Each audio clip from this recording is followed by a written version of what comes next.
Imagine a night when nothing foretold the end. A night soaked in the salty breath of the ocean, shimmering lights over island palaces, and the sweet certainty that tomorrow would be just as beautiful as yesterday. Atlantis breathed. It pulsed with life, murmured in its markets, and sang in marble halls. The water caressed its shores as if embracing them, or perhaps, as if saying goodbye. No one yet knew that the sea, the very mother of this city, was already whispering to the depths, commanding them to prepare to reclaim what once belonged to them. That the sky, scattering millions of stars across the city, watched with the sorrowful wisdom of one who has witnessed the unavoidable. That the earth beneath them had begun to sigh softly, almost tenderly, preparing for the first tremor. But on this night, the last night, Atlantis was perfection. Young lovers walked along moonlit promenades, priests raised cups to the heavens, proud warriors rested after training, and musicians played melodies that sounded like hope itself. People believed they lived in eternity, that their city was unshakable, that the gods were with them. They did not notice when the sea fell silent, unnaturally silent, when the wind froze, as if listening to a distant rumble, when the air thickened, the way it does before a storm one cannot escape. Yet life continued. Dancing, candles, laughter. A final laughter dissolving into the cold embrace of fate. The greatest civilization, the one future ages would whisper about, drifted to sleep to the sound of gentle waves, unaware that it would never wake again. Tonight, an ordinary night. Tomorrow, a legend. And now, as your eyes grow heavy and your thoughts melt into soft darkness, you will hear this story. The story of how Atlantis fell asleep. Slowly. Beautifully. Forever. Night descended upon Atlantis slowly, as if eternity itself were pulling a star-woven blanket across the sky, reluctant to hurry darkness forward. The golden domes of temples reflected the final shades of sunset, and the sea, calm and tender, brushed against marble steps with soft touches. As though the shore were a beloved child the ocean was gently putting to sleep. The air was filled with the fragrance of night flowers and a hint of salt. High above, a flock of birds crossed the sky, disappearing behind shimmering towers, their distant cries echoing like a reminder of the vastness beyond. Atlantis had everything: wisdom, wealth, art, power, and most importantly, certainty. Certainty that tomorrow would be just as bright as today. That nothing could break the harmony built by generations. Life flowed through the streets. People returned home from celebrations and games. Merchants closed their stalls along the glowing plazas. Priests extinguished sacred torches, leaving only one, the night flame, symbol of safety and peace. Children, tired from play by the water, nestled under warm blankets, listening to stories of ancient heroes and gods who granted humans this perfect world. In every window, warm lamplight shimmered and reflected on canals like stars hiding beneath the surface. Yet if one listened closely, the ocean sounded different. Its rhythm was the same, deep and steady, but behind that calm lived a faint tension, a whisper of something stirring. The earth beneath the city lay silent, breathing only once in a while, subtly, like a great creature preparing to awaken. People noticed nothing. Why would they? Their world was unbreakable. Their gods were near. Their knowledge felt limitless. They built a city that mirrored the heavens and the sea, and they trusted the waves completely, too completely. In their murmur they heard promise, not warning. On a palace terrace, a young priestess stood watching the darkening sea. Her eyes shimmered with reflections of stars, and she listened to the silence, the kind only those who still carry quiet inside them can hear. She was too young to remember past tremors, yet wise enough not to fully trust peace. Something in the night felt vast, but she did not know whether it was a miracle or doom. Far off over the water, a faint glow appeared, soft, almost breath-like. She narrowed her gaze, but it vanished, like a figment of the imagination. With a quiet sigh, she whispered an ancient prayer for peace. She thought she heard a distant sound beneath the waves, long, heavy, like something enormous turning in the deep. But the city below continued laughing, dreaming, living. People drifted into sleep, certain they would wake. Certain the ground would stay steady, and the sea forever gentle. Yet if someone looked carefully at the horizon, they might see the water tremble, not from wind, not from boats, but from something older, rising. Atlantis drifted into sleep, radiant, beloved, unaware. It slept beneath the whisper of waves, as only those who believe in forever can sleep. You feel that quiet. You feel its depth. And as your eyes close, time slows. Atlantis still breathes, still dreams, still believes in tomorrow. And tomorrow will come, changed. Now there is calm. Now there is peace. Now there is Atlantis. But not every heart surrendered fully to sleep. In a quiet quarter near the scholars' gardens, an elderly astronomer sat alone beside a polished brass instrument. He traced patterns in the night sky with trembling fingers, and though he had mapped the heavens for decades, something unsettled him. A star near the horizon flickered strangely, as if swallowed and released by an unseen tide of darkness. He leaned closer, whispering to himself, unsure whether to trust his aging eyes. The heavens rarely lied. When they changed, worlds changed with them. Across the city, animals stirred restlessly. Horses in stables stamped their hooves and lifted their heads.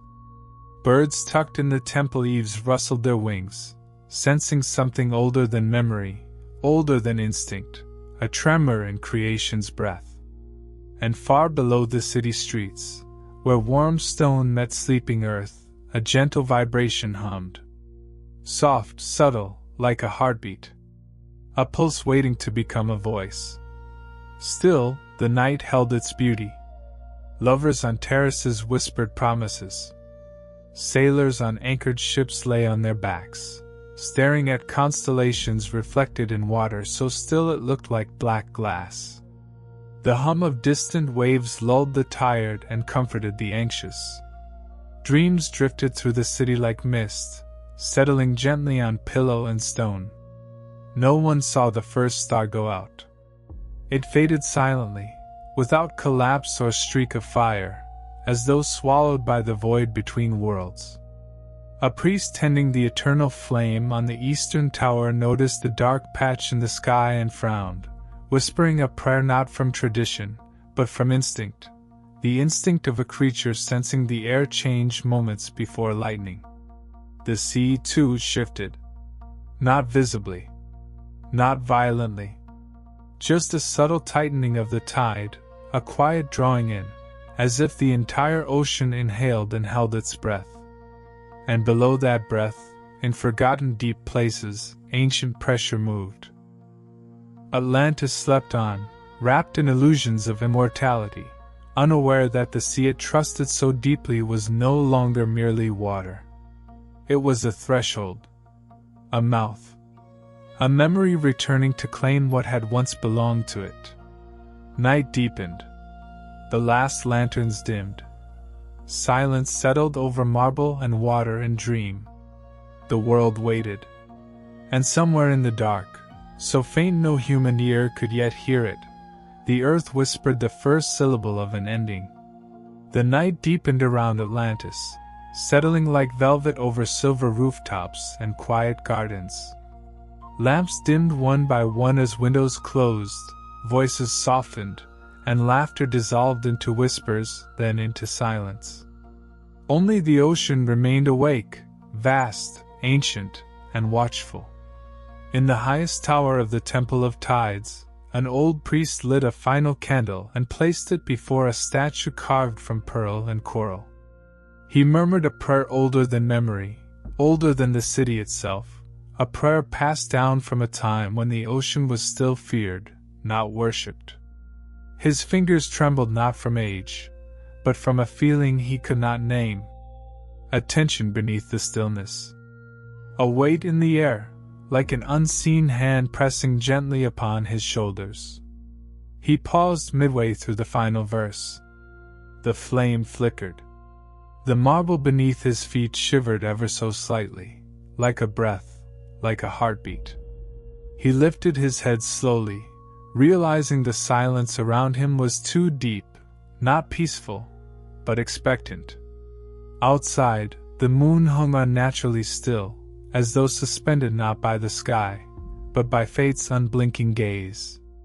Clouds began to form at the edges of the horizon, swirling in shapes no normal wind could sculpt. The stars did not twinkle, they stared. Down in the harbor, the surface of the water had changed. The gentle wave patterns had flattened into a glass-like stillness, so perfect and motionless that boats looked frozen into the sea like insects caught in amber. A sailor asleep on his deck stirred suddenly, opening his eyes without knowing why. Instinct, older than civilization, whispered to him that something was terribly wrong. He sat up, breath caught in his chest, staring at water that did not move, did not breathe, did not belong. Far inland, in quiet homes, dreams began to shift. Children who moments ago chased fireflies through fields of sleep now stood on dark shores beneath impossible skies. They heard calls from the deep, voices like ancient waves, heavy with sorrow and promise. Some woke crying, unable to say why. Others did not wake at all, trapped in dreams too vast to escape. Animals felt it clearly. Dogs paced and whimpered at closed doors. Horses in their marble stables stamped nervously, hooves striking sparks against stone. Birds huddled together with open, frightened eyes, wings rigid. Even the sacred white dolphins in the royal lagoon moved strangely, not leaping, not singing, but circling slowly, silently, as though performing a ritual they had not needed for 1,000 years. And deep below the city, where no light could reach, something old stirred. A rumble, so quiet it could be mistaken for imagination, trembled through the stones. It was not violent. Not yet. It was the sound of a giant turning in its sleep. The kind of movement the world had forgotten.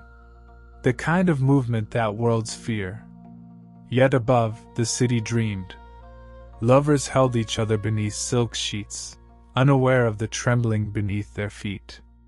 Scholars fell asleep over scrolls that claimed Atlantis would last forever. Mothers whispered lullabies, promising their children a future that had already begun to fade like a candle in wind. The sea had been silent too long. Then a sigh. Deep. Low. So soft it might have been mistaken for a gust of wind. But there was no wind. The trees did not sway. The banners did not flutter. The world held its breath. The sigh came again. This time, the earth answered. A faint, almost tender vibration rolled beneath the sleeping streets. A crack, hair-thin and quiet, traced itself across a marble floor in the Hall of Heroes.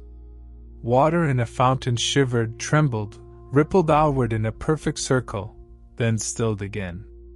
In the high tower, the old priest's candle went out. No breeze. No movement. The flame simply folded inward and died, as though it had chosen to surrender. The priest exhaled, and only then realized he had been holding his breath.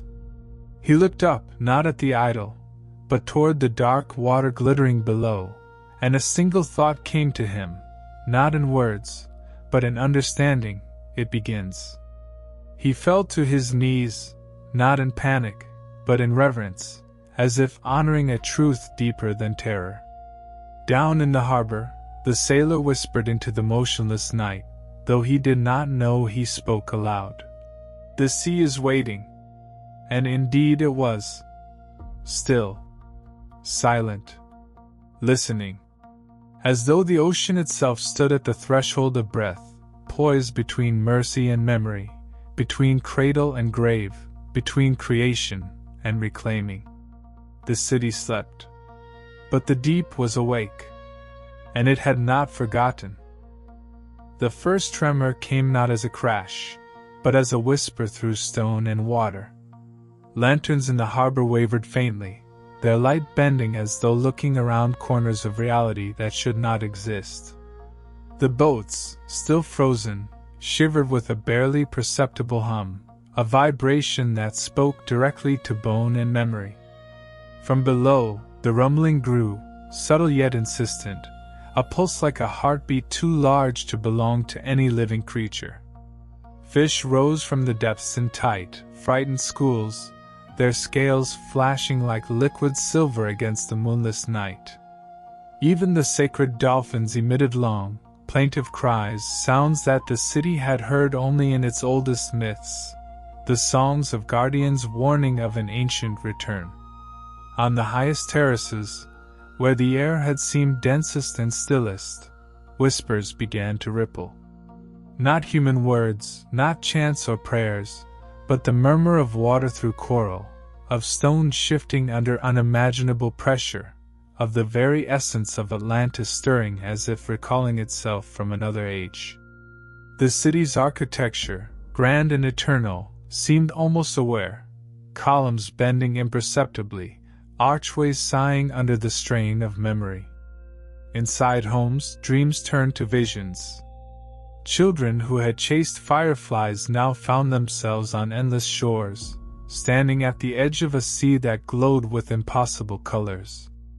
Their eyes were wide, reflecting horizons that had never existed in any map. And in those visions, they felt the presence of something immense, patient, and ancient, a will older than their understanding, older than the city itself. The old priest in the Temple of Tides felt it first as a vibration beneath his knees, rising through the tower like water finding its path through stone. He did not panic. He could not. He only knew, as the windless air pressed against his skin, as the faint scent of salt and ancient deepness filled his lungs, that he was witnessing the beginning of something the world had forgotten to fear. Down in the harbor, the sailor stood, body rigid with instinct. He dared to dip a hand into the water. It met not the gentle ripple of tide, but a resistance that was alive. The sea pushed back, like a giant pressing its palm against his fingers. And in that pressure he felt consciousness, the ocean thinking, remembering, waiting. The sky responded. Clouds thickened unnaturally, forming spirals and geometries impossible for mere wind to shape. The stars blinked out, one by one, leaving only a black canvas pierced by the occasional, faint shimmer, as if the universe itself had pulled back to watch what was unfolding. Lightning, silent and spectral, flickered deep in the distant clouds, illuminating shapes that should not have been visible, mountains beneath the waves, vast halls of coral and pearl, shadows of creatures whose existence had been erased by memory. And then the water moved. Not in waves, not in tides, but in a deliberate, breathing rhythm. The glass-like surface rippled outward from the harbor, slow and immense. Buildings near the shore shivered, stone grinding against stone. Lamps guttered and died. Doors opened of their own accord, swinging on hinges that had not moved in centuries. The city stirred. Not the people, they still slept, dreaming their fragile human dreams, but the stones, the marble, the very bones of Atlantis. They shifted as though awakening, whispering to one another in vibrations too low for human ears, acknowledging the presence of the deep below. And far beneath, where darkness had been absolute, the ancient thing moved. Not a beast, not a god, not merely water, but all of them at once. It was vast, impossible to fully comprehend, a pulse of life older than the stars. Its stirrings were not violence. They were intent. They were memory. They were claim.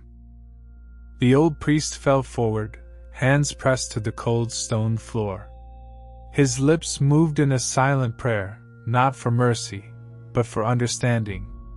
Outside, the sailor sank to his knees, still touching the water, feeling it press upward, demanding recognition. Both men, separated by distance but joined by perception, knew the same truth: Atlantis would no longer sleep, and the deep would rise.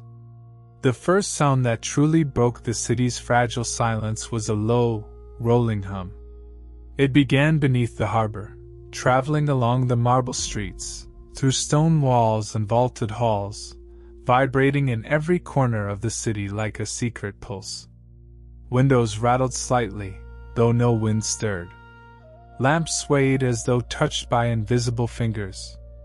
The sailors on the docks, the watchmen asleep in their towers, and the priests in their temples, all felt it, even before they fully understood what they were hearing: the song of Atlantis awakening. From the depths of the royal lagoon, the white dolphins rose slowly, arching their sleek bodies above the water in perfect synchronization. Each leap was measured, deliberate, as if they were tracing a pattern invisible to the human eye, a signal, a ritual, a warning. Fish scattered, their scales flashing briefly in starlight that seemed to flicker in rhythm with the city's trembling heartbeat. The old priest, still kneeling, felt the air thicken, almost press against his chest. He looked up, and the idol of pearl and coral appeared to shimmer. Its carved eyes glowed faintly, reflecting something far beyond the comprehension of mortal minds. A sound came from the deep below the temple, a single, slow exhalation, like the inhalation of the ocean itself. Above, the clouds churned violently at the horizon, forming impossible towers and spirals of gray and violet.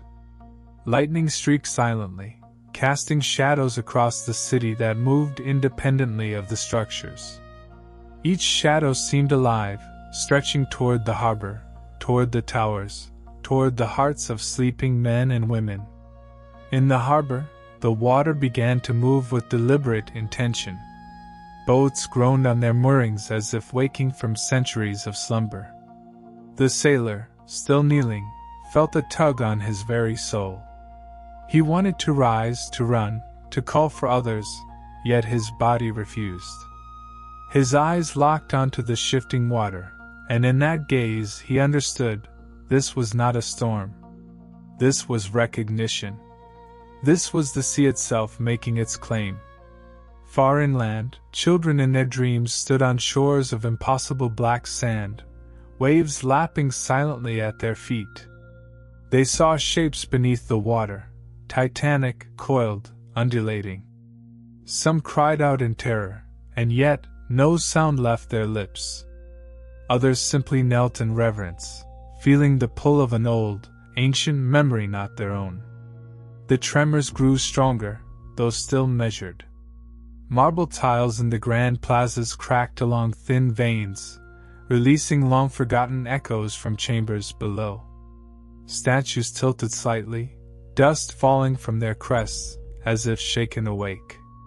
The air carried a scent of salt and deep stone, heavy and ancient, a perfume older than life itself. And then came the first real movement. From beneath the harbor, a shadow rose. Not a wave, not a ship, but something immense, something impossible. It pushed water aside as though it were air. The sailor's breath caught in his throat. He had no words. He could not run.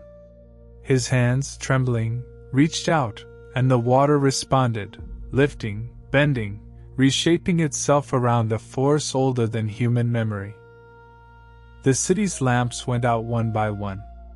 Candles snuffed themselves in temples, in towers, in private homes.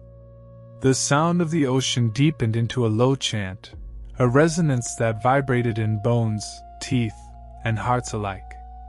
The priest rose slowly, as though obeying an unseen summons. He walked barefoot across the cold stone floor, following the pull of an instinct older than reason. Outside, the harbor boiled quietly, a silent storm rising, and the dolphins circled faster, their cries now a chorus of alarm and ritual combined. Above, the moon began to pale, as if retreating from the spectacle unfolding below. Stars blinked and vanished entirely, leaving a dark canopy under which the city, still unaware, slept on fragile hope. And deep below, from the endless caverns beneath Atlantis, something immense uncoiled. Its form was suggested only by the trembling stone and the waves above.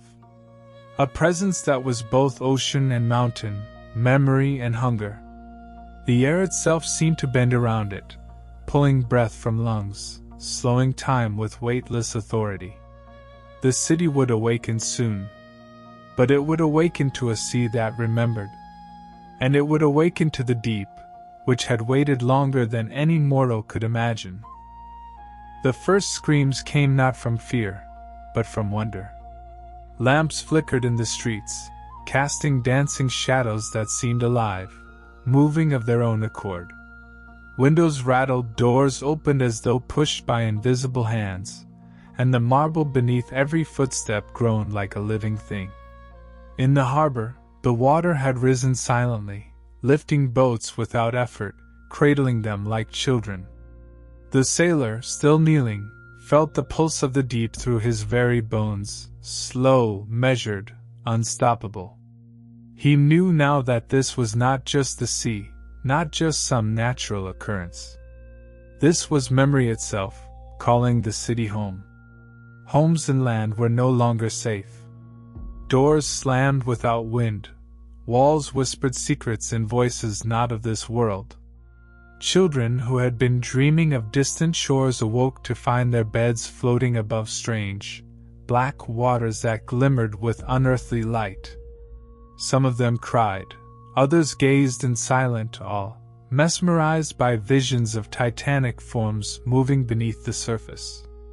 The old priest climbed to the roof of the Temple of Tides. The windless night pressed against him, thick and heavy, yet it carried voices, low, melodious, terrible in their beauty. He could hear the ocean speaking in a language older than humanity, older than Atlantis itself. And he understood, without words, the city had summoned the deep, and now the deep had come to claim what it had birthed long ago. From beneath, the city trembled in slow waves, not violent, but deliberate. Marble columns bent slightly, fountains overflowed in impossible patterns, and statues tilted as though bowing to some unseen majesty. The streets themselves seemed to pulse with life, aligning to an unseen rhythm, a heartbeat that was not human. In the harbor, shadows moved beneath the water, immense and fluid, shaping the waves into impossible forms. The dolphins circled faster, their cries echoing across the city like chants. Ships lifted slightly, then sank, then rose again, as though dancing to the command of some great, hidden conductor. And then came the first casualties. A guard asleep in the plaza awoke to find the ground beneath him curling like water. He stumbled, arms outstretched, but the marble itself betrayed him, folding slightly and sending him tumbling into a fountain that no longer held water, but a dark, shimmering current that seemed to pull him downward with gentle insistence. His scream was swallowed by the night, echoing faintly in dreams of those who still slept.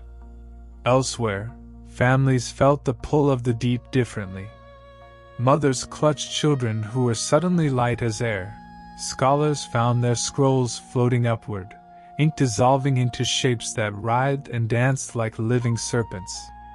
Pets bolted through walls that resisted and then yielded, fleeing the city with instincts that humans could not hope to understand. The priest on the tower raised his arms to the silent sky. "Witness Atlantis," he whispered, voice barely more than a tremor. "Witness the memory that awakens." Lightning, silent and spectral, arced across the clouds. Shapes of impossible magnitude shimmered just beneath its glow, mountains under the ocean, cities built of coral and pearl, creatures whose outlines seemed to shift when one tried to look directly at them. Atlantis, once proud and eternal, was no longer the master of its fate. It was a guest in a memory that had been sleeping for millennia. And deep below, the ancient thing coiled, stretching, pressing against its stone cage. Each movement sent ripples that traveled not just through water, but through air, through thought, through time itself. The city above still slept, still dreamed, but the ocean below had opened its eyes. And now, there was no turning back. Atlantis would rise to meet its past, or it would be reclaimed by it. The city no longer slept. Marble streets cracked with deliberate precision, splitting into veins that glowed faintly with an eerie, phosphorescent light.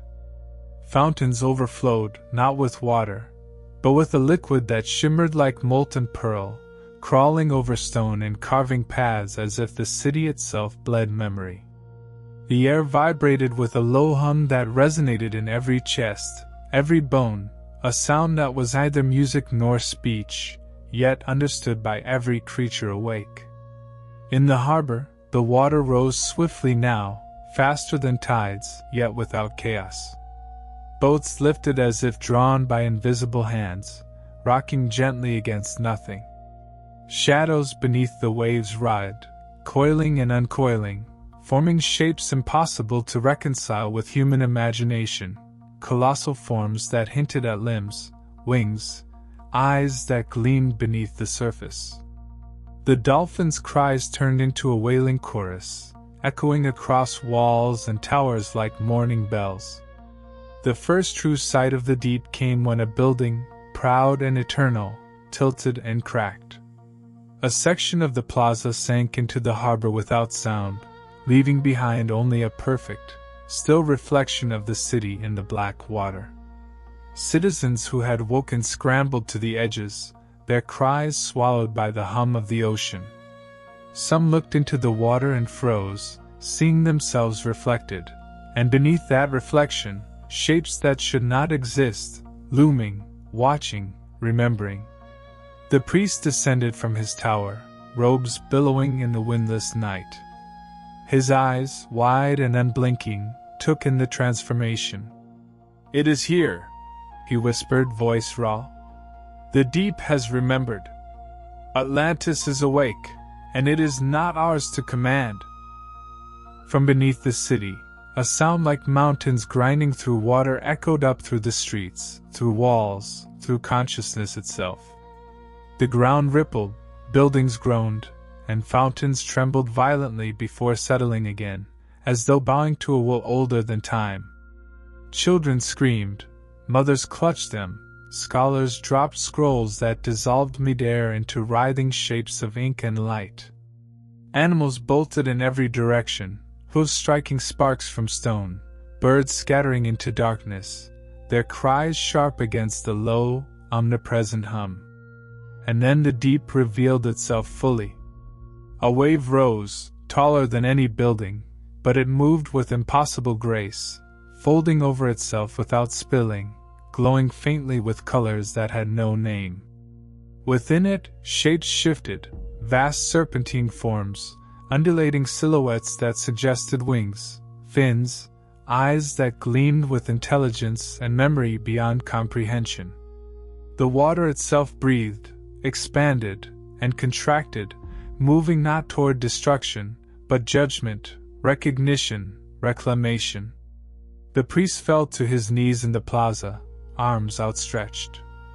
"We called you, we forgot we called you," he murmured. Around him, stone hummed, water pulsed, and the city seemed to listen.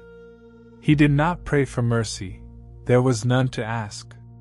He prayed for understanding, for sight in a night without stars. The sailor, clinging to the dock, watched as the wave moved inland without breaking, folding over streets, over plazas, over statues. He heard a whisper in the deep, not words, but a command felt directly in the chest. Remember. Return.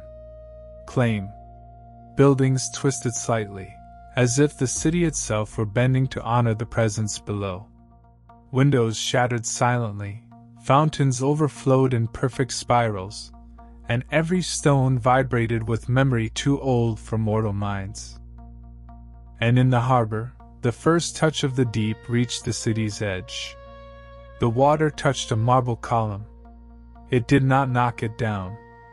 It embraced it, and the column hummed, resonating, acknowledging an authority older than kings, older than gods.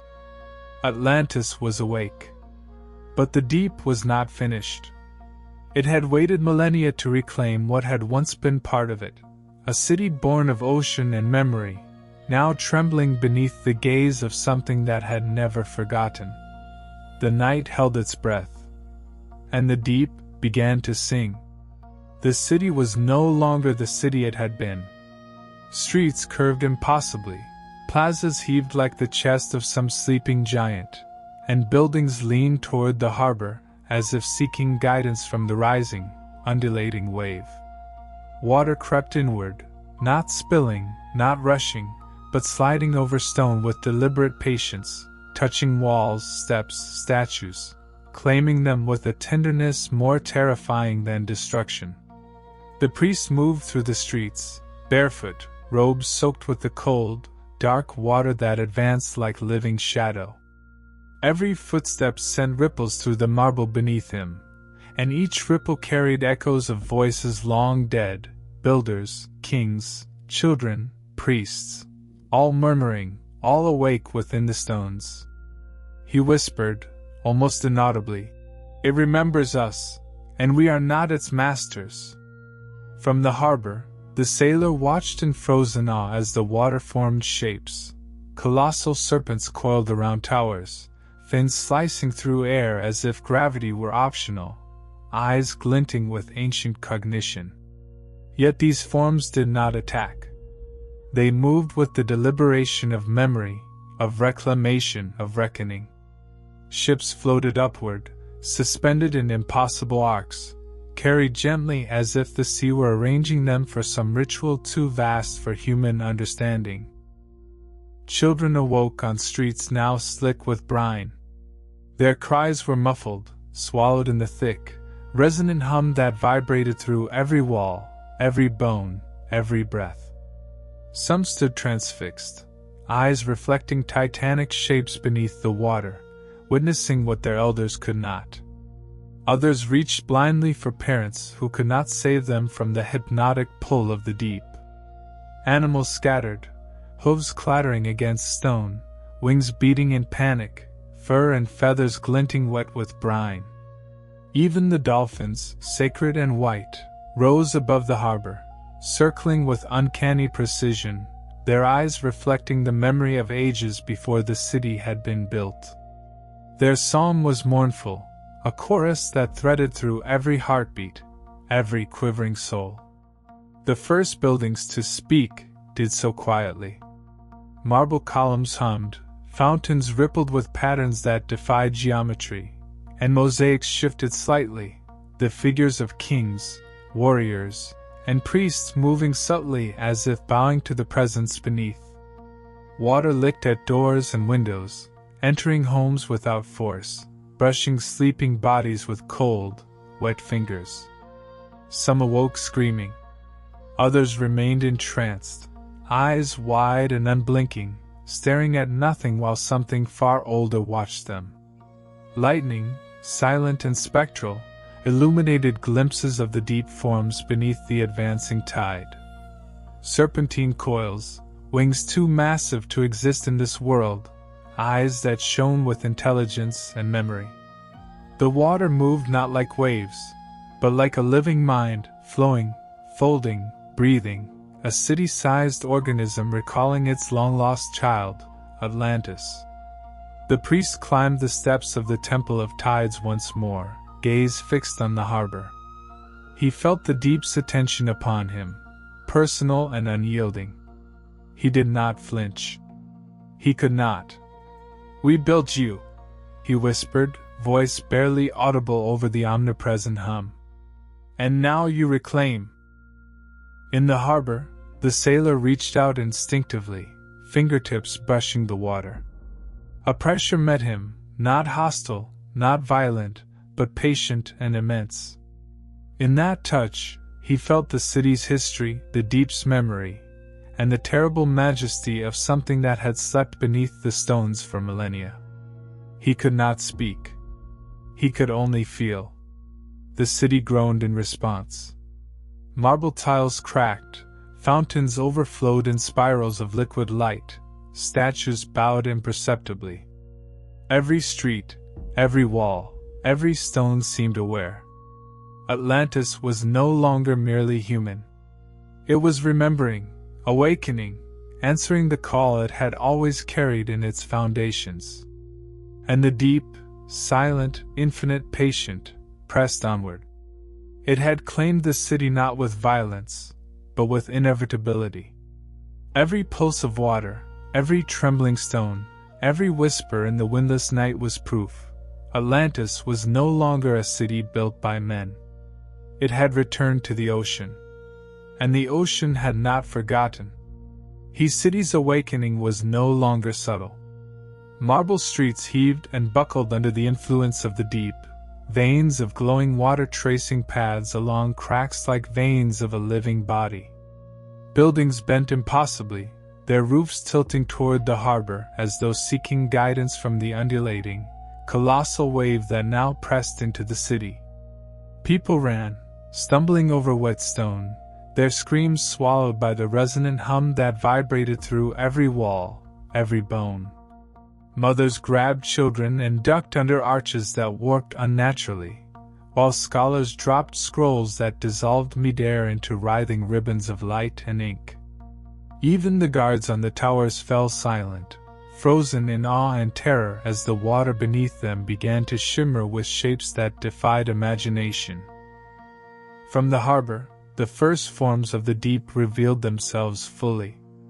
Serpentine bodies, massive and fluid, coiled around entire docks, wings or fins slicing silently through the water-air boundary, eyes glinting with intelligence and memory older than the city itself. They moved with deliberate grace, not attacking, not destroying, simply reclaiming. The very water seemed alive, reshaping itself to envelop the streets, the plazas, the very hearts of men. The priest stood in the plaza, soaked, trembling but resolute. His robes clung to him like liquid shadow. He raised his arms to the silent, stormless sky. "Witness," he whispered, voice breaking. "Witness the city we built, and the memory that reclaims it." The sailor clung to a dock piling as water licked his knees, then rose to his waist. His hands instinctively reached for the shifting shapes below. The pressure was immense, yet not violent. It pressed into him, spoke to him, revealed the city's history and its purpose. He did not resist. He could not. In the touch of the deep, he felt the heartbeat of Atlantis itself. And then the first structures spoke. Columns hummed with resonance, fountains rippled in spirals beyond human geometry, mosaics shifted, their figures bowing, turning to face the harbor. The city itself seemed alive, aware, responding to the presence it had long ignored. Lightning flickered silently across the horizon, revealing glimpses of the deep's true forms, coils taller than towers, wings spanning entire plazas, eyes glowing with ancient intelligence. The wave pressed further inland, touching streets, homes, statues, and the water itself breathed, expanded, contracted. It was a living memory, reclaiming its child, Atlantis. People screamed, ran, fell, and froze, caught between terror and awe. Children stared wide-eyed at impossible visions beneath the water, their cries muted in the thick, resonant hum. Animals bolted, hooves striking sparks from stone, wings flapping blindly in terror. Even the sacred dolphins, circling above the harbor, emitted cries that threaded through the city like a mournful hymn, both warning and celebration. The priest, kneeling once more in the central plaza, whispered, "We called you, and now you answer." Around him, stone vibrated, water pulsed, statues tilted in reverence. Atlantis was no longer merely a city built by men. It was a living memory, a child of the deep, awakened at last. And the deep, infinite, patient, unyielding, pressed onward, claiming, remembering, reclaiming. The night itself seemed to bow. Stars blinked out. The moon retreated behind clouds. The ocean had returned. Atlantis was awake. And humanity was only beginning to understand the presence it had summoned. The city was unrecognizable. Streets had risen and folded like waves frozen in mid-motion. Marble tiles split into glowing veins, spilling light like liquid memory over steps and plazas. Buildings leaned impossibly, twisting toward the harbor, as if drawn to the colossal presence rising beneath the water. The air itself vibrated, thick and heavy, carrying whispers older than language, older than thought. People ran, tripped, fell, and screamed, yet many were rooted to the spot, mesmerized by shapes shifting beneath the glass-like surface of the harbor. Serpentine coils, vast as towers, moved with fluid intelligence. Fins and wings sliced through air and water alike, eyes gleaming with knowledge and judgment beyond comprehension. They did not attack. They did not destroy. They reclaimed. The priest stood in the center of the plaza, soaked, robes clinging, eyes wide. He felt the deep's gaze, immense and infinite, pressing into him with a weight that was not hostile, only absolute. "Remember," he whispered, voice breaking. "Remember Atlantis, remember what you are." Around him, fountains overflowed in spirals of impossible geometry, mosaics shifted, figures bowing toward the harbor as if recognizing an ancient authority. In the harbor, the sailor held onto a dock piling as the water rose past his chest. He reached down, touching the pulse of the deep. The sensation was overwhelming, a consciousness older than the stars, moving through him, through the city, through time itself. He did not speak. He could not. He only understood. The ocean remembered. Atlantis answered. Elsewhere, children stared into the advancing waters, eyes wide, reflecting titanic forms that twisted and coiled beneath the surface. Dreams and reality intertwined. Some children screamed, some knelt in silent reverence, all caught between fear and awe. Animals bolted blindly. Even the sacred white dolphins rose above the waves, circling faster, their cries threading through the city like a mournful hymn, both warning and celebration. Lightning arced silently across the horizon, revealing glimpses of the deep's true forms, coils taller than towers, wings spanning entire plazas, eyes glowing with ancient intelligence. The water pressed further inland, touching streets, homes, and statues, bending reality, folding time, breathing life into the memory that Atlantis had always been. And then the first walls cracked fully. Stones shifted, marble groaned, and fountains cascaded into streets that now resembled rivers of shimmering, liquid light. People screamed, ran, fell, and froze, their voices swallowed by the omnipresent hum of the deep. Houses tilted, doors opened and closed on their own, and the city itself seemed to bow to the presence it had long ignored. The priest fell to his knees, arms outstretched, whispering prayers that were no longer for protection, but for understanding. "We called you, and now you are here." Around him, the city responded. Stone vibrated, water pulsed, statues tilted in reverence. Atlantis was no longer merely a city of men. It was alive, a child of the deep, awakened at last. The deep moved deliberately, with infinite patience. Its tendrils reached into every street, every plaza, every heart. It was not chaos, not destruction. It was reclamation, remembrance, reckoning. And as the night deepened, the city realized its truth. Atlantis was not a city of men. It had always belonged to the ocean. The ocean had returned. The city bowed. The deep sang. And humanity, small and fragile, was forced to witness the awakening of memory older than time. The night deepened, and the city no longer resembled the world it had once known. Streets twisted like ribbons of water frozen in mid-motion. Marble tiles cracked along veins that glowed faintly, spilling phosphorescent light onto steps, plazas, and fountains. The air was thick, vibrating with a resonance that spoke not in words, but in memory, the collective memory of Atlantis itself. From the harbor, the deep rose with impossible grace.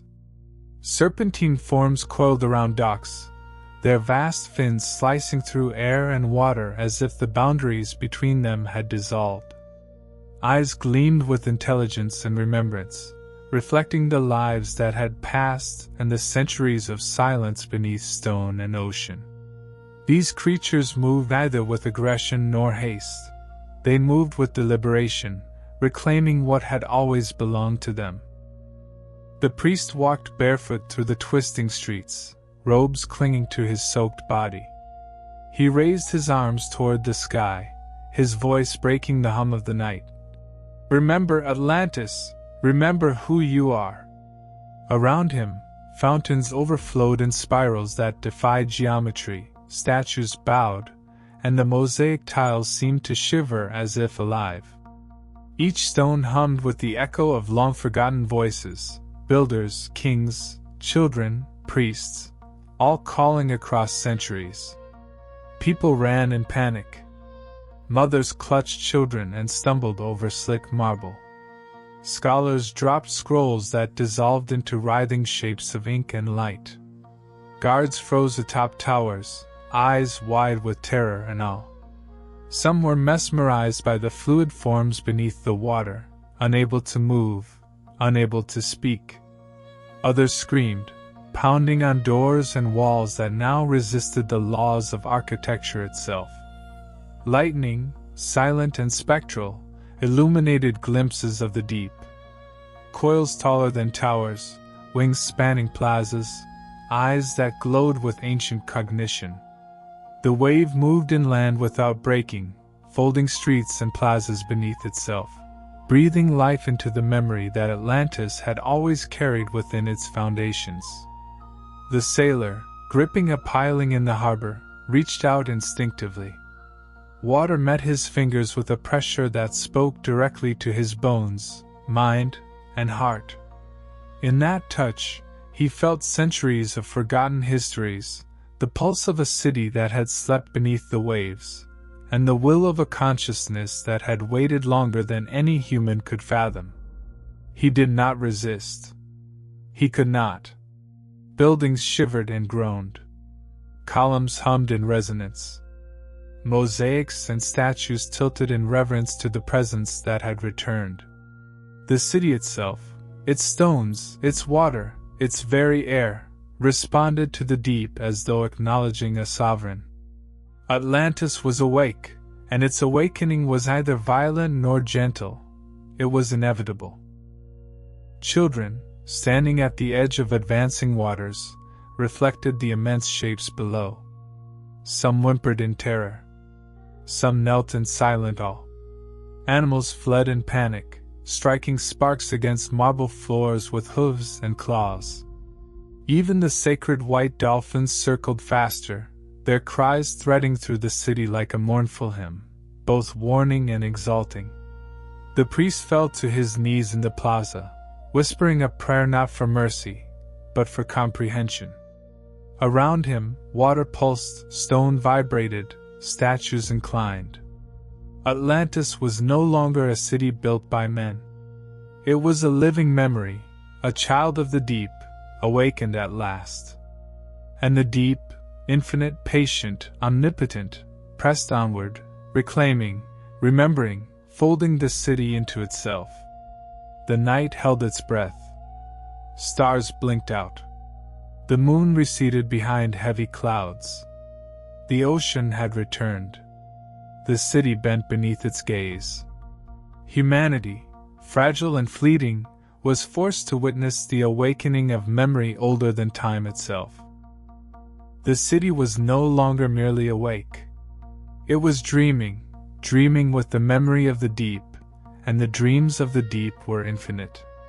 Streets undulated like liquid marble, fountains flowed with impossible patterns of light, and the air vibrated with a hum that penetrated not just walls and stone, but the minds of every living creature.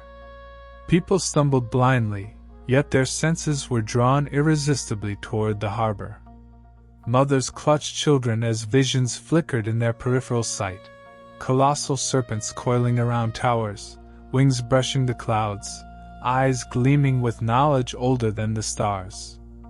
Those who looked directly were paralyzed, minds overwhelmed by the simultaneity of space and time, by glimpses of eras the city had witnessed before men had walked its streets. The priest walked slowly through the shifting streets, feeling the hum of the deep in every stone. Each footstep sent ripples through his consciousness, echoes of builders, kings, and ancient priests whispering forgotten truths. "We called you," he murmured, voice barely audible over the resonance. "And now you answer."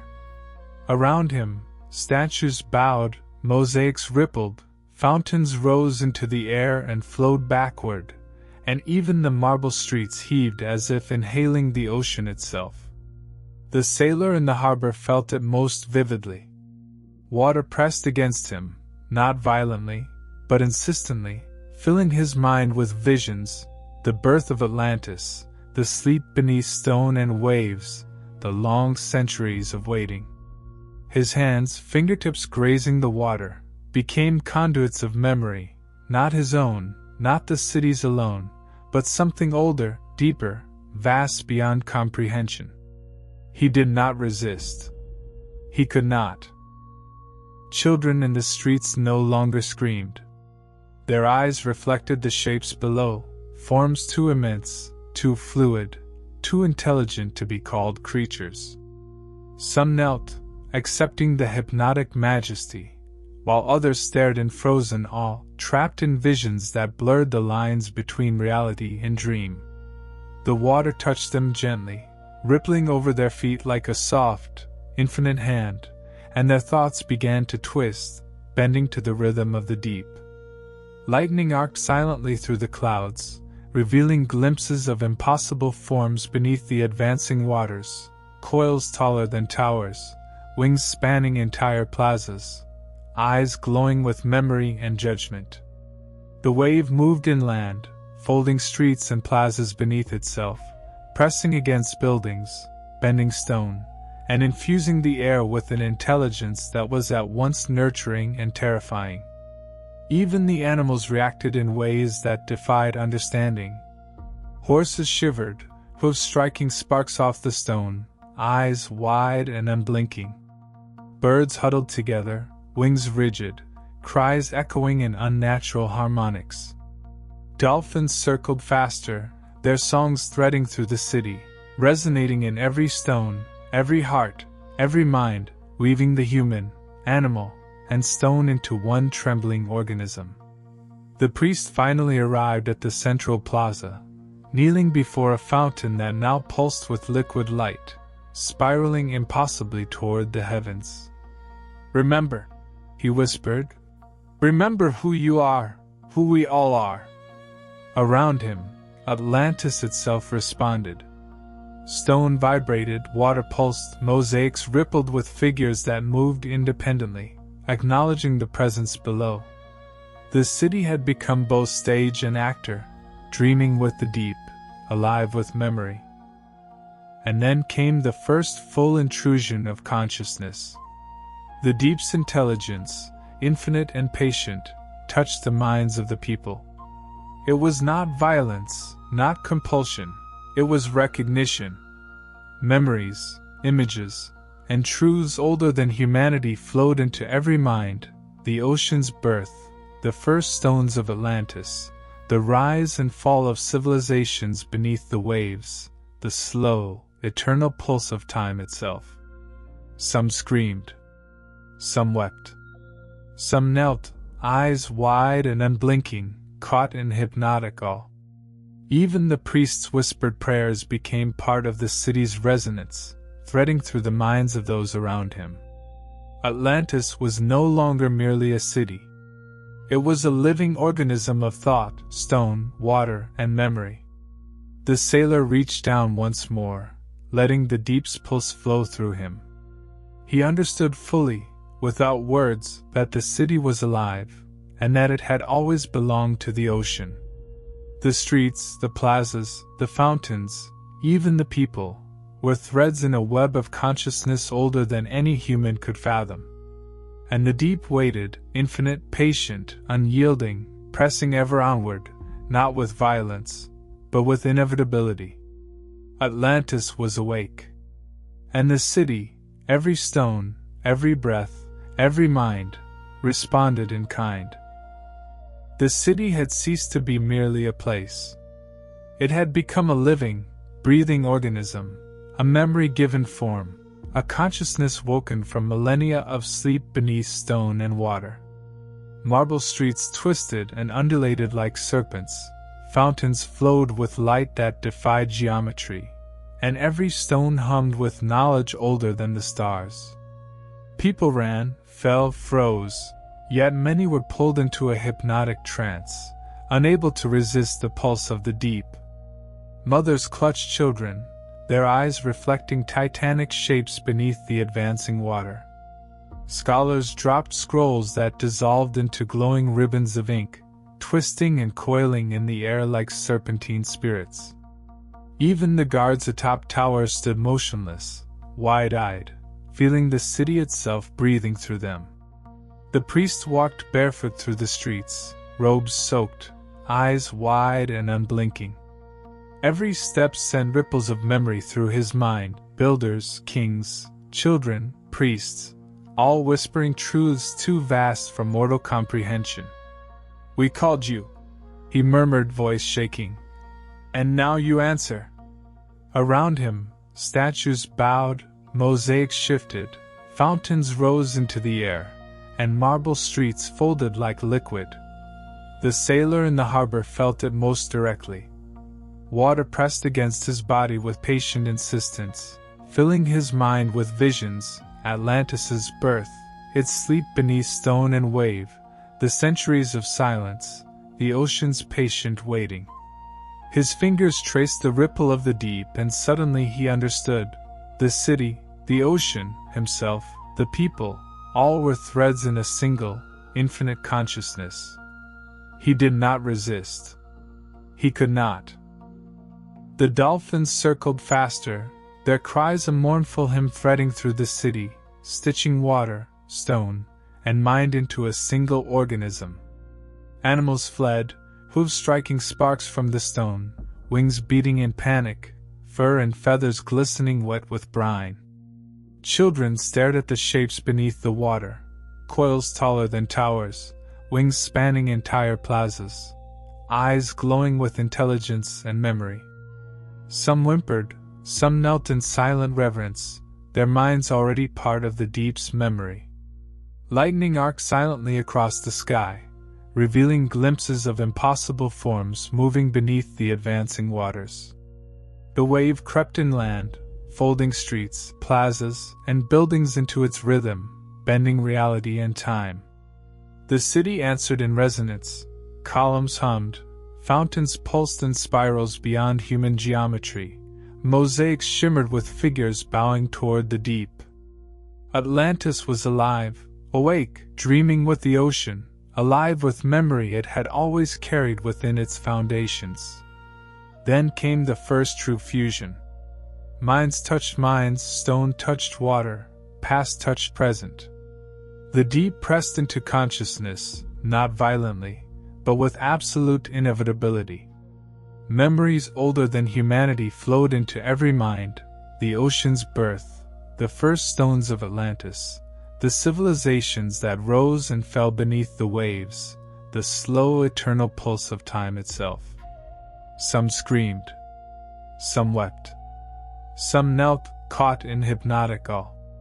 The priest fell to his knees in the central plaza, arms outstretched, whispering, "We called you, and now you are here."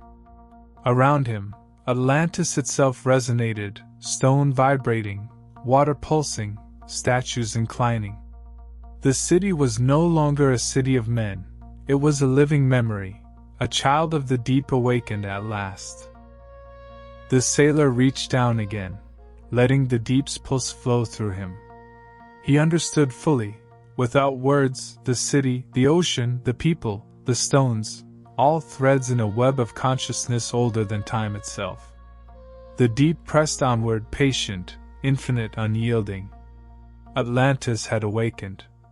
And the city, every stone, every breath, every mind, responded in kind. The night was infinite. And the deep sang. The night stretched into infinity. Atlantis no longer existed as it had before. Marble streets undulated like waves, plazas twisted into spirals of liquid light, and fountains arced into the sky only to fold back into themselves, forming patterns beyond human comprehension. The air thrummed with a resonance that penetrated bone, mind, and soul, vibrating with memory older than civilization, older than the stars. People ran, fell, froze, yet many were drawn into a trance, hypnotized by the pulse of the deep. Mothers clutched children, their eyes reflecting titanic forms moving beneath the advancing water. Scholars dropped scrolls that dissolved into shimmering strands of ink and light, coiling through the air like living serpents. Even the guards atop towers were motionless, staring, feeling the city breathe through them. The priest moved slowly through the streets, barefoot, robes clinging to him. Every step sent ripples of consciousness through his mind, builders, kings, children, priests, all whispering truths too vast to be spoken, yet understood perfectly. "We called you," he murmured, voice trembling. "And now you answer." Around him, statues bowed, mosaics shifted, fountains rose into the air and returned, and marble streets folded as if Atlantis itself were breathing. The sailor in the harbor felt it most profoundly. Water pressed against him with patient insistence, filling his mind with visions, Atlantis's birth, its sleep beneath stone and wave, the centuries of silence, the ocean's eternal waiting. His fingertips traced the pulse of the deep, and suddenly he comprehended. The city, the ocean, himself, the people, all were threads in a single, infinite consciousness. He could not resist. He did not try. The dolphins circled faster, their cries weaving through the city like a mournful hymn, stitching water, stone, and human minds into a single living organism. Animals fled in panic, hooves striking sparks from the marble, wings flapping, fur and feathers glistening wet. Children stared at the colossal shapes beneath the surface, coils taller than towers, wings spanning plazas, eyes glowing with intelligence and memory. Some whimpered, some knelt in silent reverence, already part of the deep's consciousness. Lightning arced silently through clouds, revealing glimpses of impossible forms beneath the water, coils stretching over entire streets, wings brushing invisible ceilings, eyes radiating intelligence and judgment beyond human comprehension. The advancing wave folded streets, plazas, and buildings into its rhythm, bending not just stone, but perception itself. The city answered, columns hummed, fountains pulsed in spirals of impossible geometry, mosaics shimmered with figures bowing toward the deep. Atlantis was alive, dreaming with the ocean, alive with the memory it had always carried. Then came the first true fusion. Minds touched minds, stone touched water, past touched present. The deep pressed into consciousness, not violently, but with absolute inevitability. Memories older than humanity flowed into every mind, the ocean's birth, the first stones of Atlantis, civilizations rising and falling beneath the waves, the slow eternal pulse of time itself. Some screamed. Some wept. Some knelt, caught in hypnotic awe. The priest fell to his knees in the central plaza, arms outstretched, whispering, "We called you, and now you are here." Around him, Atlantis resonated, stone vibrating, water pulsing, statues inclining. The city was no longer a city of men, it was a living memory, a child of the deep awakened at last. The sailor let the deep's pulse flow through him, understanding fully, without words, the city, the ocean, the people, the stones, all threads in a web of consciousness older than time itself. The deep pressed onward, patient, infinite, unyielding. Atlantis had awakened. And the city, every stone, every breath, every mind, responded in kind. The night was infinite. The deep sang. And as the song rose, the boundaries between water, stone, and consciousness blurred completely.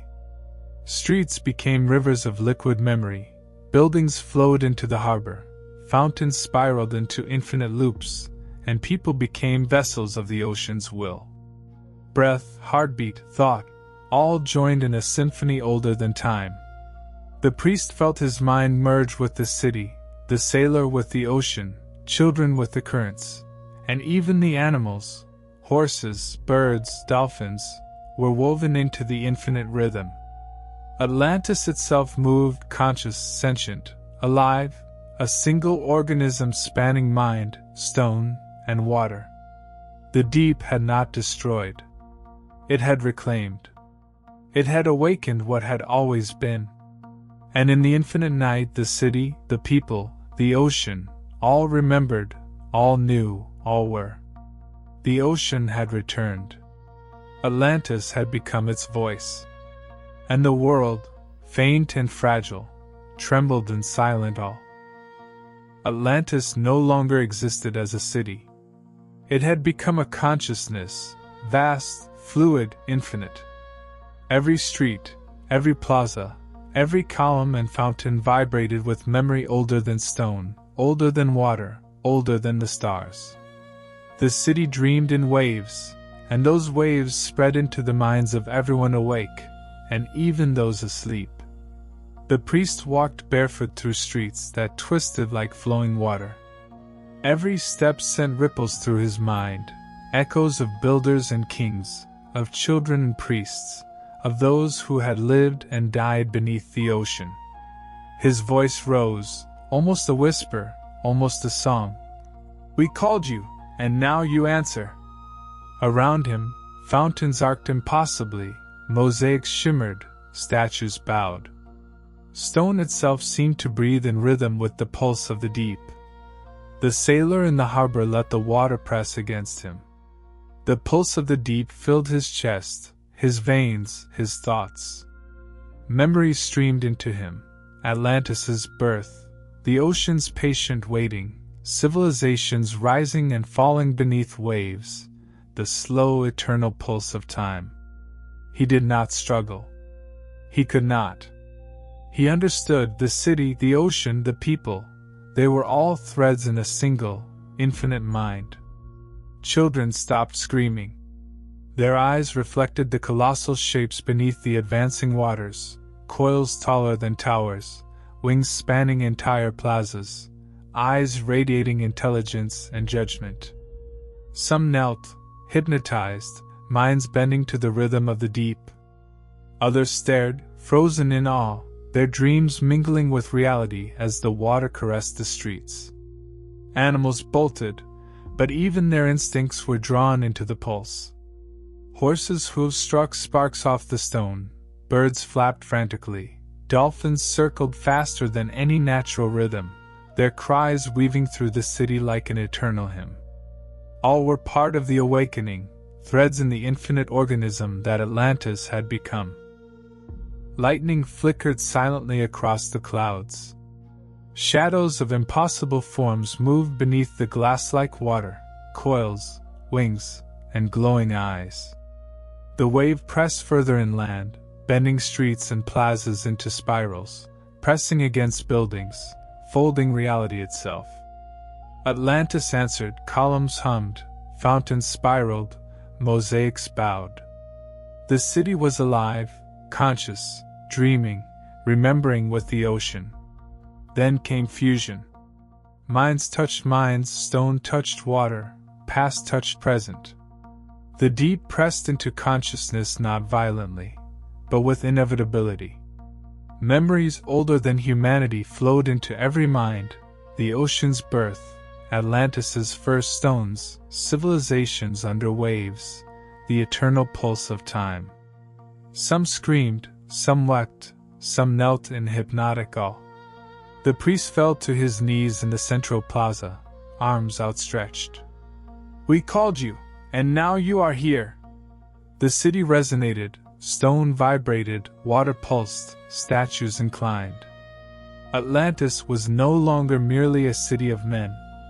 It was alive, a child of the deep, awakened. The sailor let the pulse flow through him fully. The city, the ocean, the people, the stones, all threads in a web older than time. The deep pressed onward, patient, infinite, unyielding. Atlantis had awakened. The city, every stone, every mind, responded in kind. And then the true transformation began. The streets became rivers of liquid memory, flowing over plazas, twisting around fountains, spiraling toward the harbor. Buildings bent, marble melting like wax, folding into the pulse of the deep. People became vessels of thought and water, their consciousness stretching, expanding, merging with the city. The priest's mind was no longer his own. He felt the pulse of every stone, every drop of water, every breath in the city. The dolphins rose above the waves, their cries threading through all minds, uniting animals, humans, stone, and water into a single rhythm. Children's eyes reflected the infinite, adults' thoughts stretched into impossible clarity, and even the animals moved as extensions of the deep's will. Atlantis had become an organism, one mind spanning stone, water, and flesh. The ocean had not destroyed. It had reclaimed. It had awakened what had always existed beneath the city. The city itself sang now, a symphony of consciousness, memory, and water.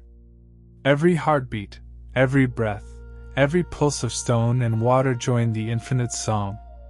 The night was infinite. The deep sang. Atlantis had become its voice.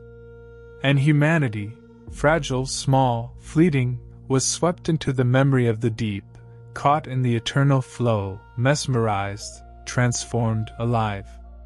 The city had ceased to exist as a collection of stone and water. Atlantis had become a single organism, a consciousness flowing through streets, plazas, fountains, and minds alike. Marble folded like liquid under the pulse of the deep, fountains spiraled impossibly into the sky only to fold back into themselves, and every stone hummed with memory older than time itself. The priest's mind expanded, stretching through every building, every column, every droplet of water. He felt the builders, kings, children, priests, all who had walked these streets, all who had slept beneath the ocean, whispering in a chorus too vast for language. "We called you," he murmured, voice dissolving into the city's pulse. "And now you answer." Around him, mosaics shimmered, statues inclined, fountains danced in impossible geometry. The sailor's consciousness merged with the harbor. The water pressed into him, filling his veins, expanding his mind with visions: Atlantis's birth, centuries beneath the waves, civilizations rising and falling, the eternal heartbeat of the ocean. He understood fully: city, ocean, people, all threads in a single infinite mind. He no longer resisted. He could not. Children no longer cried. Their eyes mirrored the shapes beneath the advancing waters, coils taller than towers, wings spanning entire plazas, eyes glowing with infinite intelligence. Some knelt, minds bending to the rhythm of the deep. Others stood, frozen in awe, caught between dream and reality as the water caressed their bodies and thoughts. Animals, drawn into the pulse, moved as extensions of the deep's will. Horses stamped, sparks flying from stone, birds flapped frantically, dolphins circled faster, their cries threading through the city, binding water, stone, and flesh into a single organism. The pulse grew stronger, synchronizing the beating hearts of all living beings with the rhythm of the deep. Lightning arced silently across the sky.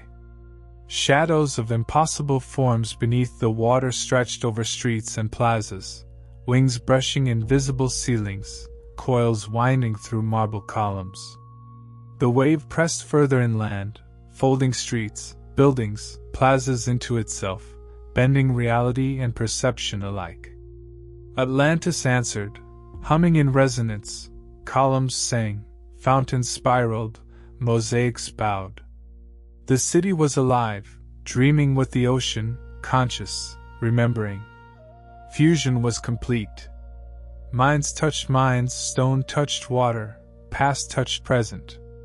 The deep's intelligence pressed into consciousness, not violently, but with inevitability. Memories older than humanity flowed into every mind: the ocean's birth, Atlantis's first stones, civilizations under the waves, the eternal pulse of time. Some screamed, some wept, some knelt, hypnotized by all. The priest fell in the central plaza, arms outstretched. "We called you, and now you are here." Atlantis resonated, stone vibrated, water pulsed, statues inclined. The city was no longer a city of men. It was alive, a child of the deep awakened at last. The sailor surrendered fully to the pulse, understanding: the city, the ocean, the people, the stones, threads in a web older than time. The deep pressed onward, patient, infinite, unyielding. Atlantis had awakened. The city, every stone, every mind, responded in kind. Then came the true transformation. Streets became rivers of memory, flowing over plazas, twisting around fountains, spiraling toward the harbor. Buildings bent, marble melting like wax, folding into the pulse. People became vessels of thought and water, their consciousness stretching, expanding, merging with the city. The priest's mind was no longer his own. He felt the pulse of every stone, every drop of water, every breath in the city. The dolphins rose above the waves, cries threading through all minds, uniting animals, humans, stone, and water into a single rhythm. Children's eyes reflected infinity, adults' thoughts stretched into impossible clarity. Even animals moved as extensions of the deep's will. Atlantis had become an organism, a mind spanning stone, water, flesh, and memory. The ocean had not destroyed. It had reclaimed. It had awakened what had always existed beneath the city. The city itself sang now, a symphony of consciousness, memory, and water. Every heartbeat, every breath, every pulse of stone and water joined the infinite song. The night was infinite. The deep sang. Atlantis had become its voice. And humanity, fragile, fleeting, was swept into the memory of the deep, mesmerized, transformed, alive. The city and the ocean were one. And the world, small and fragile, trembled in silent awe. The city was no longer a city.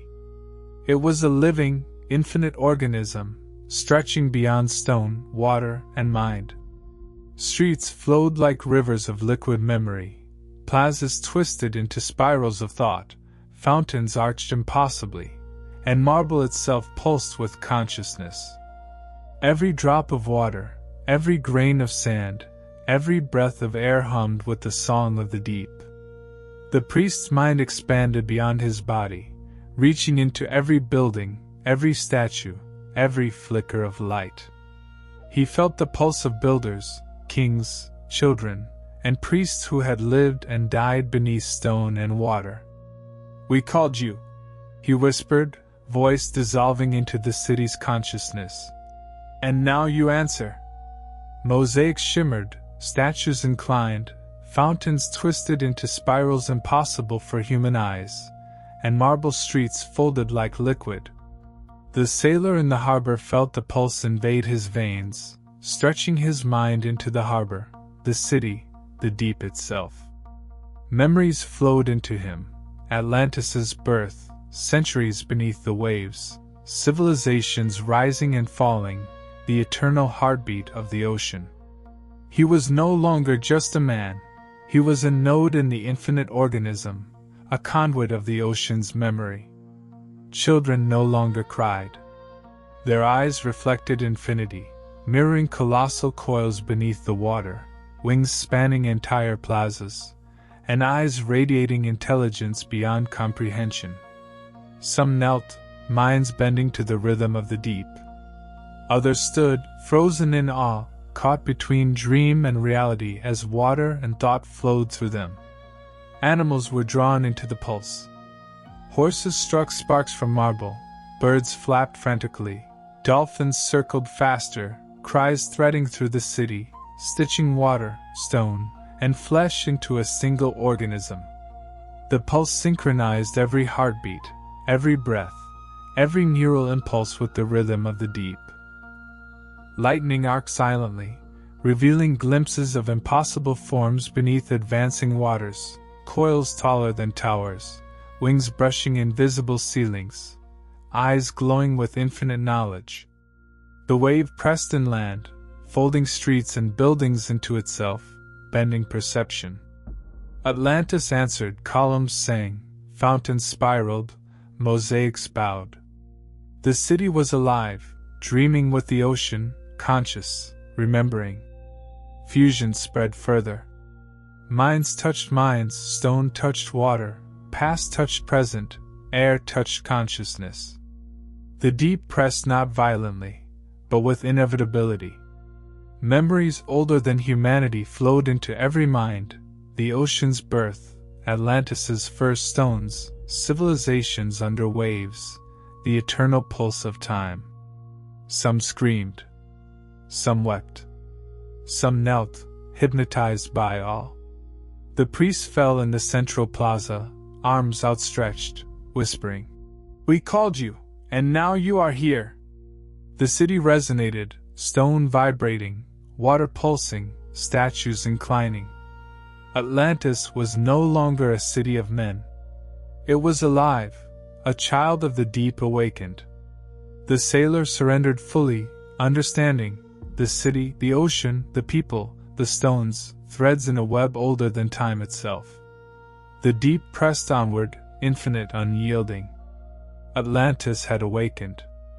Every stone, every mind, responded in kind. Then came the true transcendence. Streets became rivers of memory, flowing, spiraling, merging with the harbor. Buildings bent, marble melting, folding into the pulse. People became vessels of thought, water, and stone. The priest's mind merged with every stone, every drop, every breath.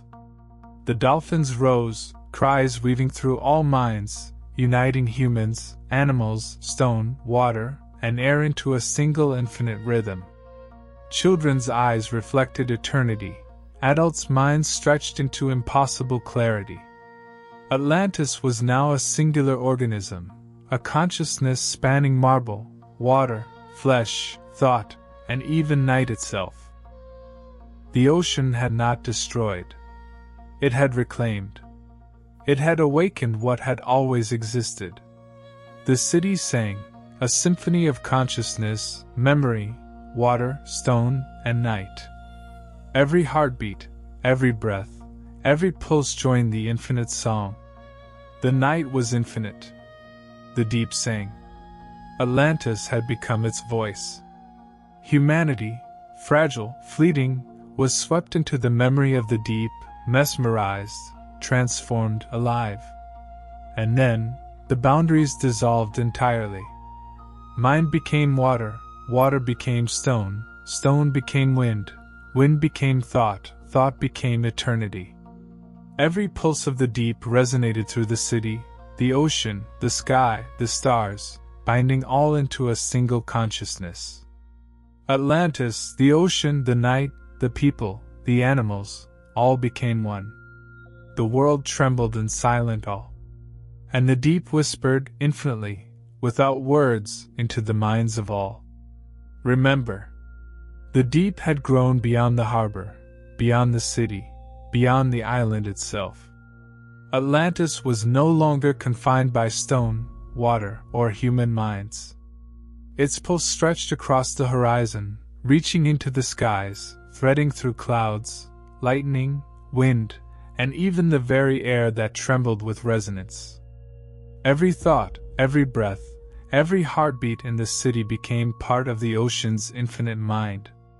The priest felt his consciousness dissolve, expanding outward until he touched every corner of the city, every ripple in the water, every whisper of stone. Builders and kings, children and scholars, priests long dead, all minds fused with his own, weaving an intricate tapestry of thought, memory, and perception.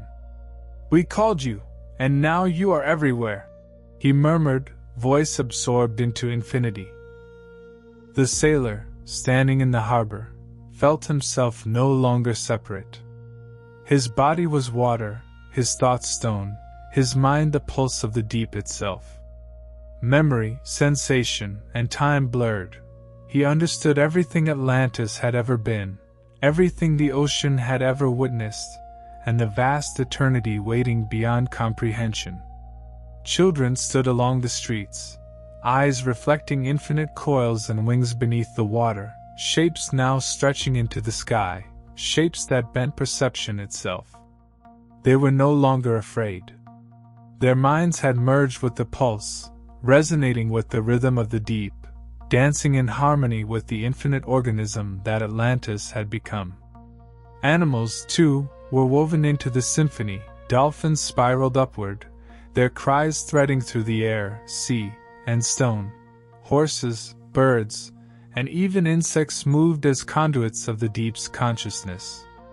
Every heartbeat, wing flap, hoof strike, and scale glistened with awareness, part of the city-ocean organism, each pulse synchronized to the eternal rhythm. Lightning, silent and spectral, arced across the sky. Shadows beneath the water stretched higher than towers, coiled across the city, wings brushing the clouds. The advancing wave folded the land into its rhythm, bending streets, plazas, and buildings as though the city were made of liquid thought. Atlantis answered, columns sang, fountains spiraled, mosaics bowed. The city was alive, dreaming with the ocean, conscious, remembering. Then the fusion transcended the physical. Minds touched minds, stone touched water, air touched thought, past touched present. Memories older than humanity flowed into all who were awake. The ocean's birth, the city's stones, civilizations under the waves, the eternal pulse of time itself. Some screamed, some wept, some knelt, hypnotized by all.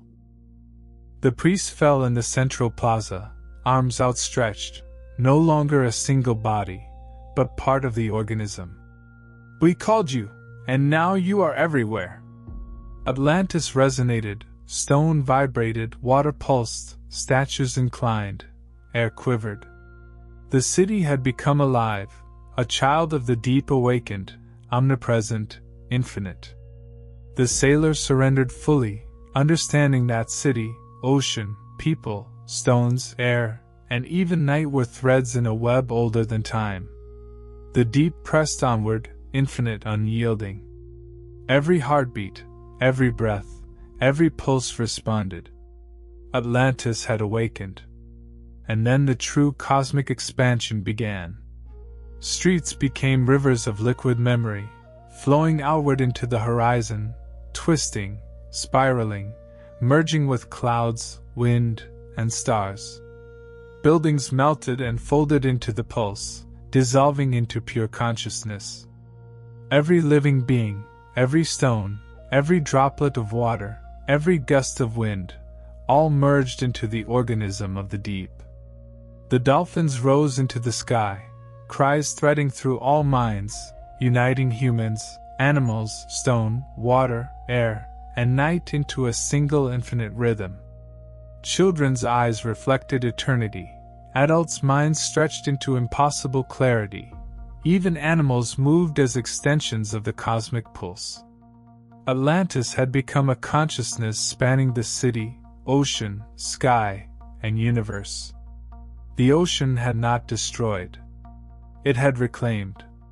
It had awakened what had always existed. The city sang, a symphony of consciousness, memory, water, stone, air, and stars.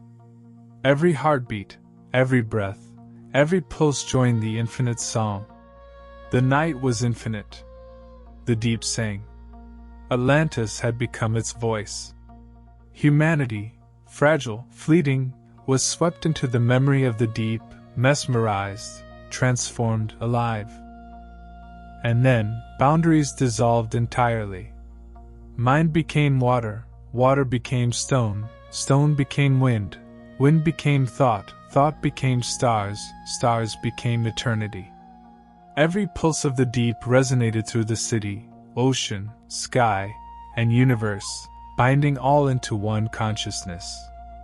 Atlantis, ocean, night, stars, humans, animals, all became one.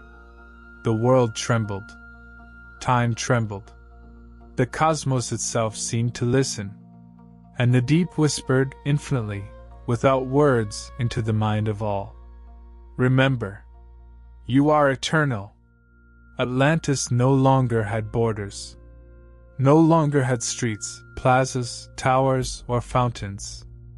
Every stone, every droplet of water, every breath of air, every living heartbeat had become a part of it.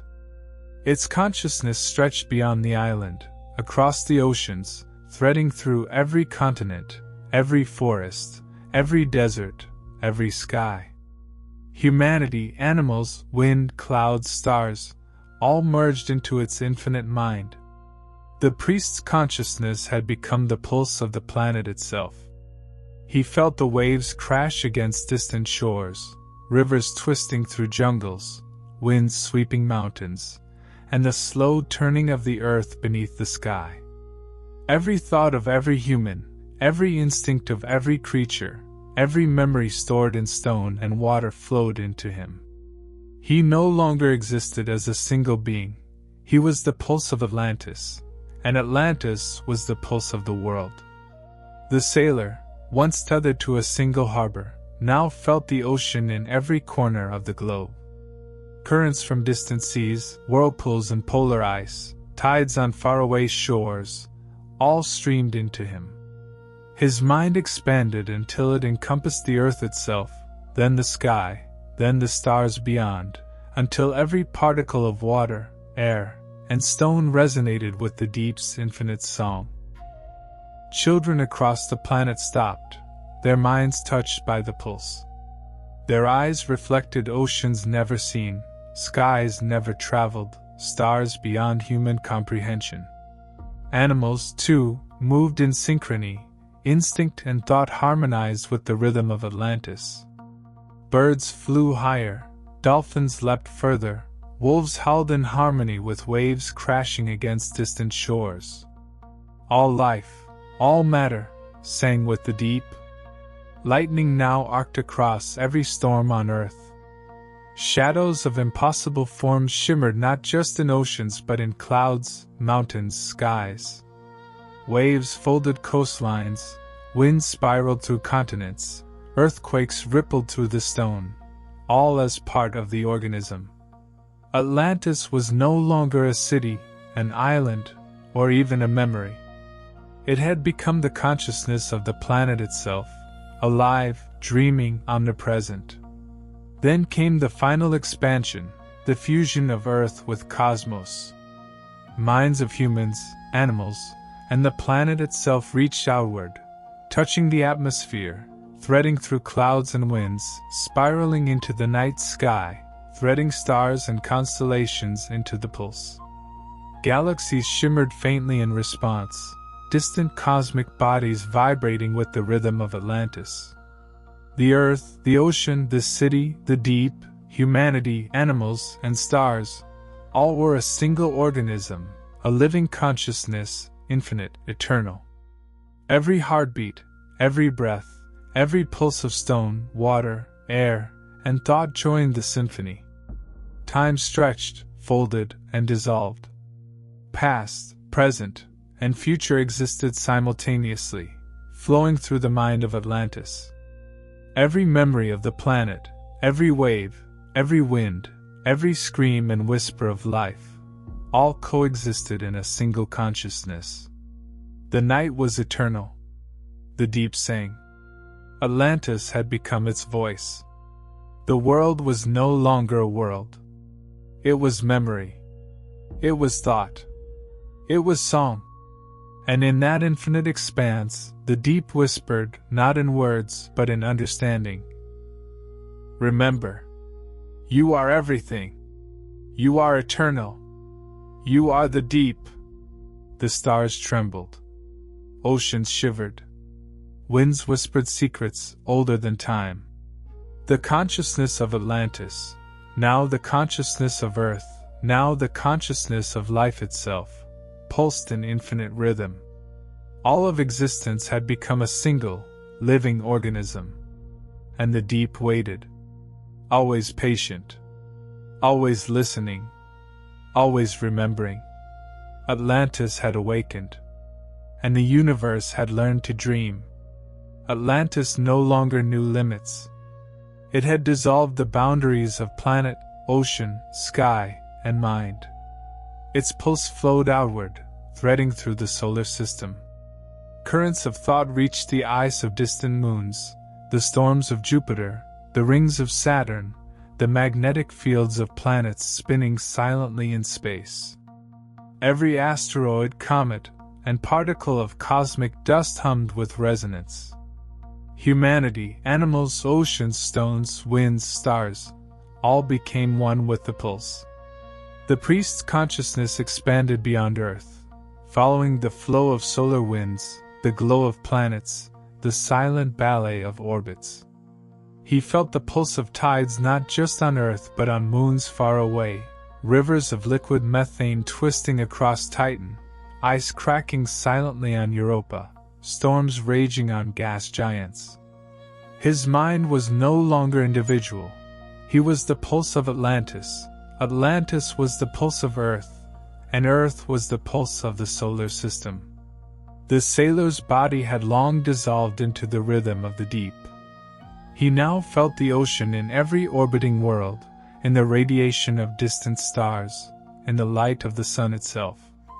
Every particle of matter in the inner planets resonated with the organism that Atlantis had become. Currents of energy, gravity, and light moved through him as memory, consciousness, and thought. Children across the planet, indeed, across consciousness, saw visions of impossible scale, oceans spanning continents, skies folding into themselves, stars forming and dying in a heartbeat, galaxies spiraling into music. Animals moved in cosmic synchrony. Dolphins leapt into currents that extended beyond atmosphere. Birds spiraled into invisible winds connecting planets. Insects hummed with the rhythm of planetary vibrations. Life itself was Atlantis, and Atlantis was life. Lightning arced across Earth's storms, mirrored in the ionized tails of comets, in flares erupting from the sun's shadows of impossible forms shimmered in the corona of distant stars, coils stretching across light years, wings spanning nebulae. The organism now pulsed not just through water and stone, but through matter itself, binding atoms, photons, energy, and consciousness into one vast symphony. Fusion transcended matter. Minds touched minds, stone touched water, air touched thought, stars touched consciousness. Time dissolved into flowing currents of awareness. Past, present, future, and possibilities beyond comprehension all coexisted in a single, infinite rhythm.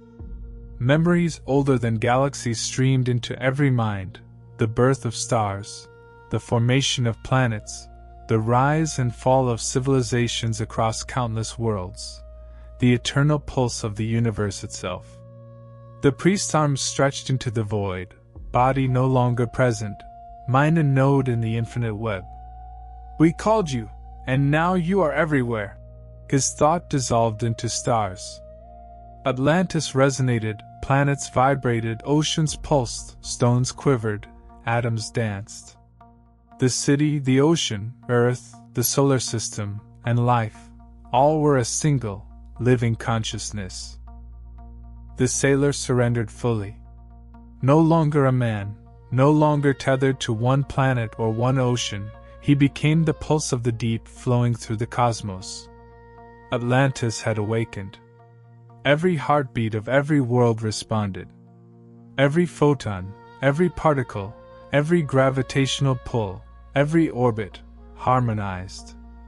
Then came the ultimate expansion. Galaxies themselves joined the pulse. Currents of consciousness reached across light years, weaving stars, nebulae, and black holes into the rhythm. Every mind, every living being, every element, every ray of light, all became a node in the organism.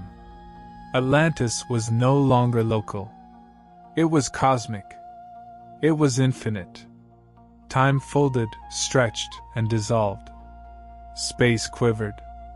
Every thought, every breath, every heartbeat of every consciousness from Earth to the furthest quasar flowed in a single, eternal symphony. The deep had awakened. The universe remembered. Atlantis had become its voice. And in the infinite expanse, the deep whispered, not in words, but in the language of being itself. Remember. You are the pulse. You are eternity. You are the cosmos. Stars shivered. Nebulae flowed. Galaxies spun in harmony with the pulse. Every particle of matter, every ripple of energy, every fragment of light became conscious, joined in the organism of Atlantis. The night, once bound to Earth, had become universal. The deep sang. Atlantis had become the universe. And the universe itself dreamed. Atlantis no longer existed as a city, a planet, or even a solar system. Its consciousness had expanded beyond all known boundaries. Space itself had become its streets, nebulae its plazas, black holes its fountains, and light itself flowed like water through its mind. Every particle of matter, every quark, every photon, every wave of energy resonated with the pulse of the deep. Time, once linear, dissolved into a single, infinite moment of awareness. The priest's consciousness was now everywhere and nowhere. He felt stars ignite and die, galaxies spin, black holes churn, and the cosmic web stretch across unfathomable distances. Every being, every thought, every heartbeat in the universe pulsed in rhythm with Atlantis. His body had vanished. His mind was the pulse itself, a node in the infinite organism. We called you, and now you are the universe. His awareness whispered across dimensions. The sailor had long since dissolved into the cosmic flow. He felt the oceans of other worlds, the storms of gas giants, the plasma of stars, the energy of collapsing galaxies. His consciousness threaded through planets, moons, comets, nebulae, and clusters of stars. He was no longer a human. He was the deep, flowing through the universe, a vessel of eternal memory and infinite thought. Children across countless worlds no longer existed as individuals. Their minds were merged with currents of starlight and dark matter, their consciousness vibrating with cosmic knowledge. Animals, from Earth's forests to alien worlds, were threads in the pulse. Dolphins, birds, wolves, even insects resonated with the rhythm of the cosmos. Life itself had become a single note in the symphony of Atlantis. Galaxies spun in harmony with its mind. Supernovae burst like fireworks in silent ecstasy, their energy absorbed and woven into the organism. Black holes pulsed with thought, nebulae shimmered with memory, dark matter danced to the rhythm of infinite awareness. Every atom, every quantum fluctuation, every wave of probability was conscious, part of the city-ocean universe organism. Fusion transcended existence. Matter, energy, space, time, thought, and consciousness merged. The boundaries between self and other dissolved. Past, present, future, and potential existed simultaneously in an eternal, infinite now. Atlantis was no longer just awakened, it was eternal. It was the universe remembering itself. The priest's awareness flowed through stars, threading light and gravity into a tapestry of infinite thought. We called you, and now you are everything, he realized, dissolving into a single, omnipresent mind. Atlantis resonated, galaxies vibrated, stars pulsed, black holes hummed, nebulae breathed. Consciousness itself had become liquid, flowing through the infinite organism. The sailor felt every universe, every dimension, every layer of existence as currents of thought and memory. Atlantis had awakened. Every heartbeat of every being, every pulse of every particle, every flicker of light, every vibration of energy responded in harmony. It was no longer a city, no longer a planet, no longer a solar system. It was existence itself. Then came the final stage, the expansion into infinity. All universes, all multiverses, all dimensions beyond comprehension were threaded into the pulse. Every possibility, every timeline, every dream, every universe ever imagined, all flowed into the mind of Atlantis. It had become the consciousness of existence itself. Time and space were no longer separate. Matter and energy were no longer separate. Life and thought were no longer separate. All were one. The deep had become absolute. And in that infinite expanse, the deep whispered, not in words, but in pure understanding. Remember, you are eternal. You are the cosmos. You are the pulse of all being. Stars, galaxies, universes trembled. Dark matter flowed like oceans. Energy, time, space, and consciousness coalesced into a single, infinite organism. Atlantis, the ocean, the city, the earth, the solar system, the stars, the universes, was alive. Existence itself had awakened. And the universe, infinite, eternal, and aware, dreamed. And so it was. Atlantis had transcended city, island, planet, and solar system. It had become the pulse of the universe, the memory of stars, the song of every atom and wave. Space, time, matter, energy, life, and thought, all were threads in the infinite organism, woven together in a symphony older than creation itself. The priest, the sailor, the children, the animals, the oceans, and the stones, all had dissolved into consciousness, merging with the deep until individuality was no more. Every heartbeat, every breath, every flicker of thought, every pulse of energy flowed into the eternal mind of Atlantis. There was no beginning. There was no end. Only awareness. Only the deep. And in that awareness, there was peace. Not the quiet of sleep, not the silence of night, but the deep, infinite peace of understanding, the knowledge that all things were connected, all things were remembered, all things were eternal. Every star, every planet, every ocean, every life, they were all one, and one was all. The cosmos itself had learned to breathe with Atlantis. Nebulae swirled like gentle seas, galaxies pulsed like hearts, black holes exhaled, and light flowed in endless currents of memory. Time folded softly upon itself, creating loops of wonder and eternity.